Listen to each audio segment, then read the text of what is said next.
Hi, my name is Dr. Eric McCollum, and I'm the director of the Global Program in Pediatric Respiratory Sciences at Johns Hopkins and an associate professor in pediatric pulmonology.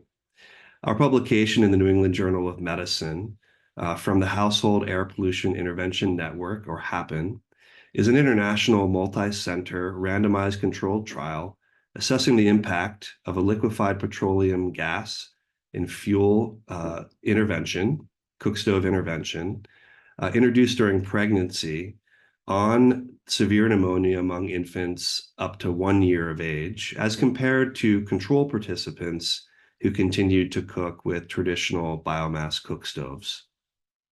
And this was conducted in low and middle income countries. The HAPPEN trial is important for three main reasons. First of all, household air pollution from biomass fuels during cooking, like wood, charcoal, animal dung, and coal, is an important risk factor for severe infant pneumonia in low and middle income countries. Pneumonia is the leading infectious cause of death among children in low and middle income countries, responsible for about 800,000 deaths per year. Yet, to date, no cleaner cook stove intervention in low and middle income countries has demonstrated any impact on reducing severe infant pneumonia or pneumonia among children in low and middle income countries.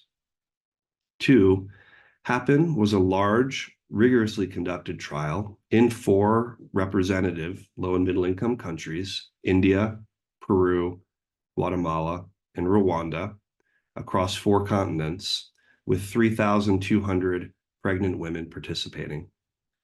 And 3, the trial's LPG cook stove and fuel intervention was highly successful at reducing household air pollutant exposure to fine particulate matter by about 60% compared to standard biomass cook stoves used by control participants.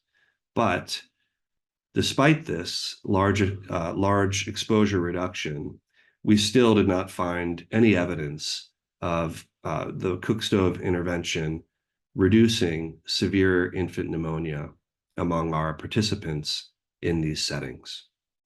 We want to thank all of the participants across the 4 low and middle income countries for participating in the trial.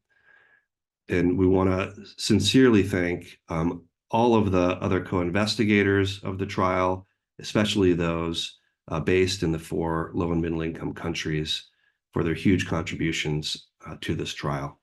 Thank you.